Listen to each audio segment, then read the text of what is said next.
Hey, this is Leslie Harris with Into the Garden with Leslie on News Radio WINA, sponsored by Dos Amigos Landscaping and Holistic Pest Solutions. And this is new and different because I usually look like a slob with dirt on my face while I'm doing this. And I am here with Kelly Lehman, who is the creator of Cranbury Fields, which is a lovely cut flower farm in New Jersey.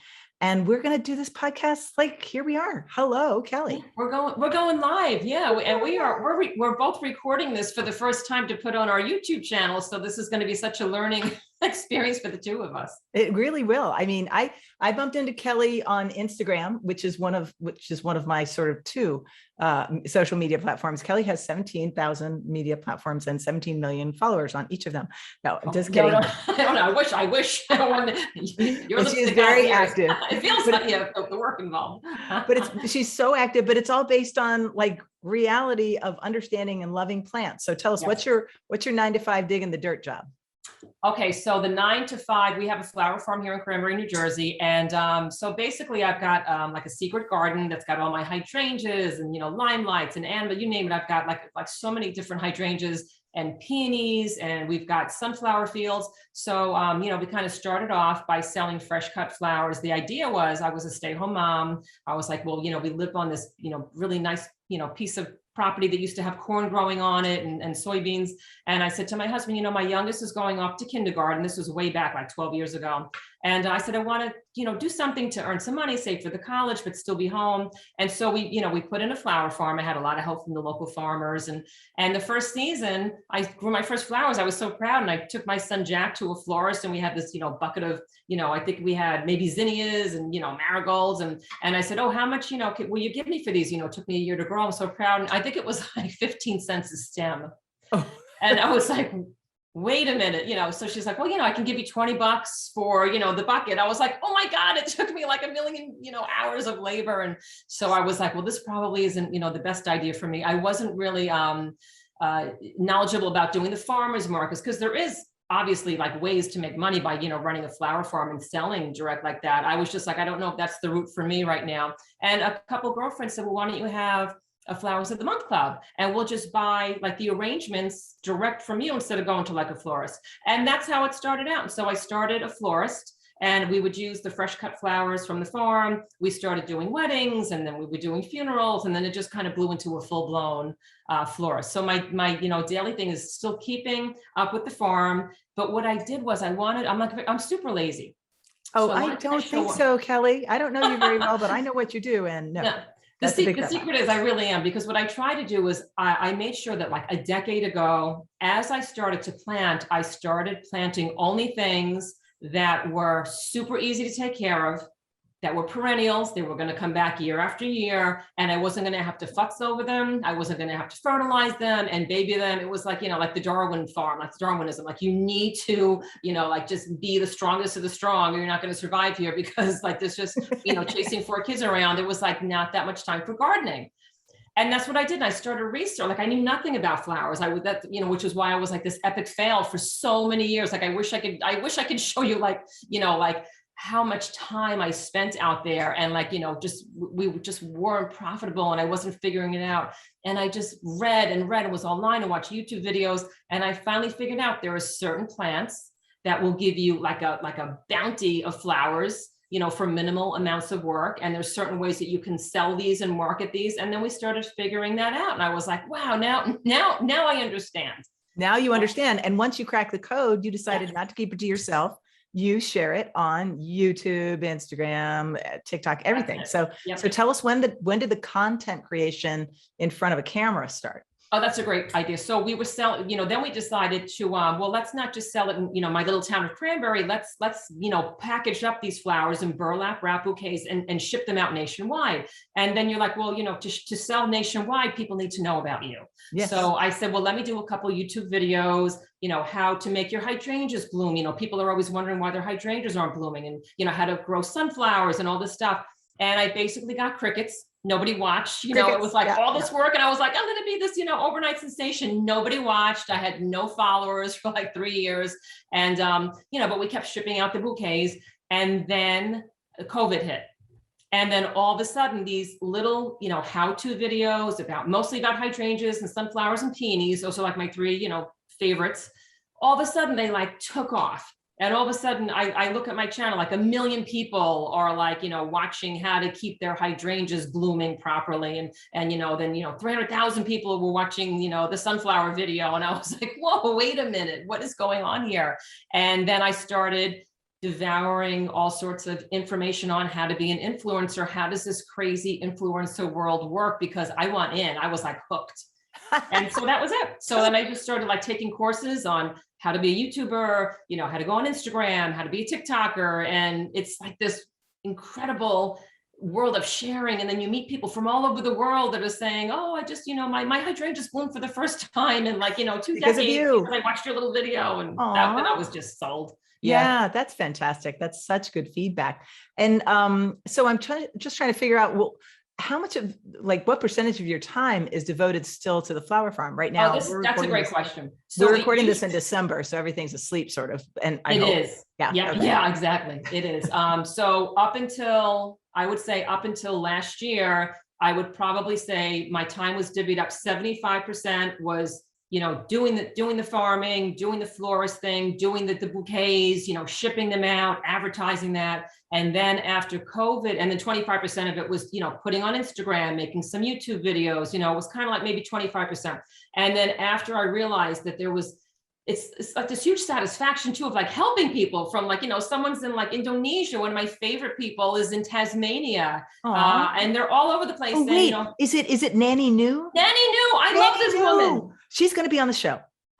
No. Yes. I got to have a Zoom. Let me know when what is she like how old is she? She's in her 70s. This is if you are a gardener and you're on Instagram and you don't follow, well, now she calls it Nanny's Diary. Yeah. I love that. Yeah. That's her inspirational part. And her real name is Julie. And I don't know how many followers she has, a couple hundred. It doesn't matter. She is just the most inspiring person. That's so funny. I can't believe you know of her because she's my favorite. Like, I think I tag her like 6 times a week and I'm like, I just adore her. Like, she's just got this heart. Like, oh, have you ever spoken to her in person? No, I wish. It was like, oh my gosh, all these feelings that I felt about Nanny New. And by the way, my phone, when I go to talk to her, I type in Nanny and my phone goes new.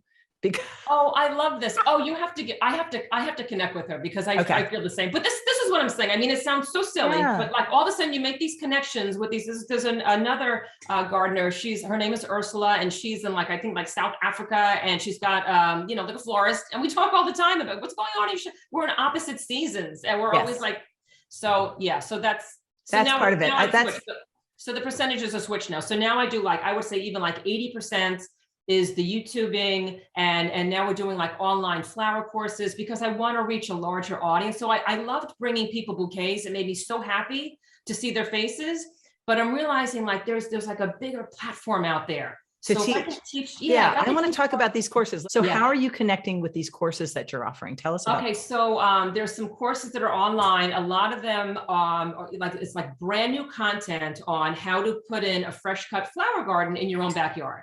And so I'm working with a company called Retrieve, and they are the whiz kids of making things super, super searchable, super easy to find, time saver. So basically, when you go onto my course, it'll tell you some of my top picks for perennial, plants in your garden. They'll come back year after year that, are so little work. And what this company did was they found a way to make it super searchable. For example, you can say, how do I, prune back my limelight hydrangea? And instead of having to watch an entire video on limelight hydrangeas, it'll go right to me saying, and here's how to prune your limelight hydrangea. And then you can actually read it underneath. It's transcribed into all these languages. It's a super searchable way of learning how to garden. So it blew my mind. And so I decided to make 3 courses with this company. One's how to grow annuals in your backyard, how to grow perennials, and then how to make beautiful arrangements out of these. And they're each course is $9.95. So the idea is to make it, very affordable, share it with, so many people that you can, and then let these people share their knowledge, with their friends and their family. Let's talk about a few real gardening tips. You're really big on hydrangeas.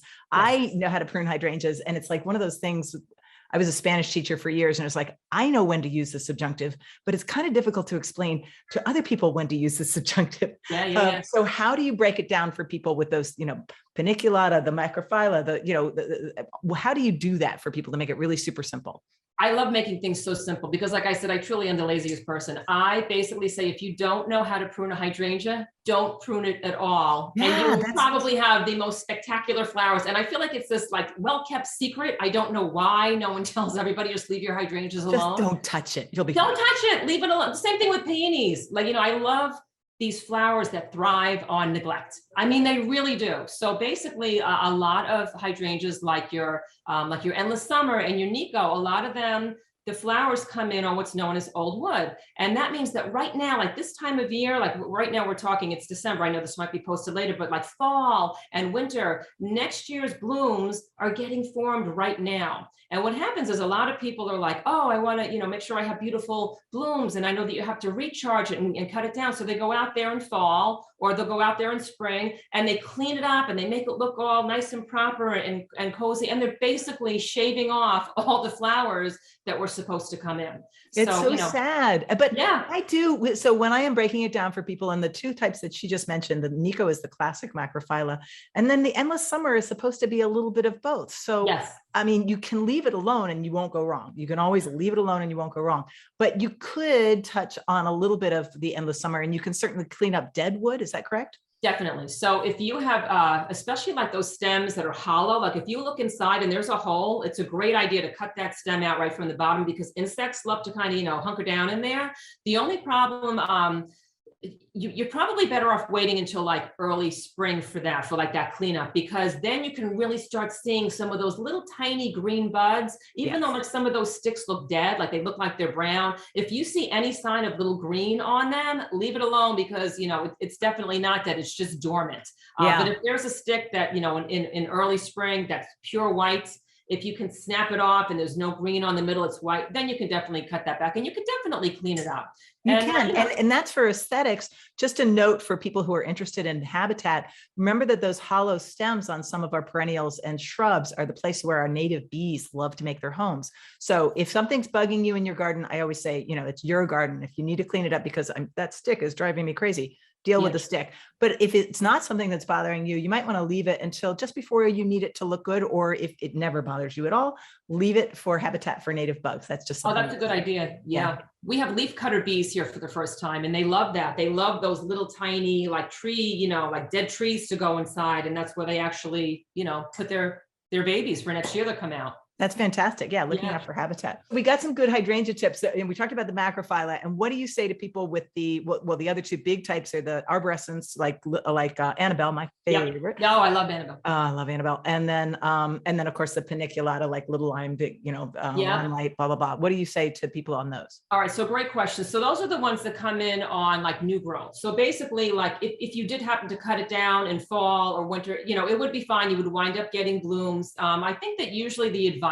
is to kind of wait until like late winter, early spring, for a couple of reasons. Like if you go in there and you like give your either one of those a heavy pruning, saying like the beginning of fall, and sometimes temperatures start to warm up, you know, you can have like a whole new burst. Like the plant's almost going to want to give you maybe like one more rush of flowers. And what usually happens is if you go in there saying like September and you give it that pruning back, and all of a sudden like the end of September, October, you've got all those brand new buds, you're going to wind up having like a winter zap come in and freeze them all off. And basically what happened was the plant should have been using all that energy to like, you know, work on the roots and work on the leaves. And instead it was so worried about making those blooms. It's almost like making your plant, you work when it doesn't have to. Yeah, exactly. When you go to prune anything, it's the signal for them to start growing more because they've been cut. And so you don't need that extra growth right before a killing frost. It's just going to stress the plant out a little bit more than it already was stressed out. It'll survive, but it's not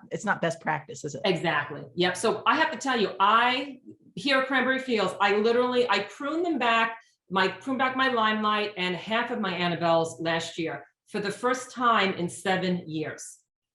And the reason why I don't prune mine back is because the limelight hydrangeas are the ones, I mean, I literally have plants back there that are 12 years old. I've got blooms that are like 2 feet big, and I have a ton of videos on those on my YouTube channel. I have a Kelly Lehman YouTube channel. They're literally bigger than my head, but I can't sell those. So when we go to make our burlap wrap bouquets, to put like a 2-foot bloom in a bouquet, it's just I mean, to put it in like, like a giant hotel lobby would be amazing. Yes, But to yes. ship it, so I basically leave them alone, because when you leave them alone, you're going to wind up getting beautiful blooms, but they're going to be smaller. Okay. And also they're not going to be so heavy. So a lot of times people will have limelight hydrangeas on their landscaping in their front yard, and it looks beautiful. And what they'll do is we'll kind of, cut them back. They'll do the pruning, but then those branches get super, super weighed down by those heavy blooms. Yes. And then all of a sudden they've got these floppy looking, giant hydrangeas, almost touching the ground in their front yards. And they can't figure out, oh my God, why did it get so floppy? If you just so the idea is to leave more of the plant, of the woody structure of the plant on, to have fewer blooms, more blooms that are smaller, that can be held up, that can be supported. Exactly. So it's kind of like more blooms exactly that are smaller, and you've got that kind of cager. And the same thing with the Annabelles. Like if you go in there and you prune back your Annabelle in like late winter, early spring, you can do that definitely for a cleanup. I'll do that with half my plants, but the ones that I prune back, I mean, they're like soccer balls. Yeah. They come in, they are so beautiful and colossal, but on the Annabelles, a lot of times they'll, kind of up, but there's a new variety from Proven Winners. It's called Incredible, and they have sturdier stems.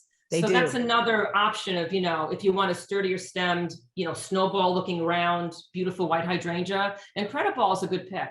And that's an arborescens type. The other one that I've been putting into a couple of designs lately are, they only max out at about 2 feet. So they're like an Annabelle, but mini. And what are they called? I cannot remember, but Bobo. Is it Bobo? Maybe it is not Bobo. It's another one shorter still. And so I'll try to get it for the blog and put it yeah, that's important. A lot of people ask me for like smaller homes or small, everyone bought houses like in the last 2 years, right? And they're all different sizes. And a lot of people say, listen, I don't want to have 4-foot hydrangeas. I want the 2-foot. So like little lime's a great option for like that smaller landscaping plan, and Bobo, and whatever it is that I can't think of. Because I know, me neither. I'm having that senior moment also. I know who you're talking about. I just have no idea what their name is right now. But I think that the Annabelle is so, I don't know, I just love the different ways I deal with it in my yard.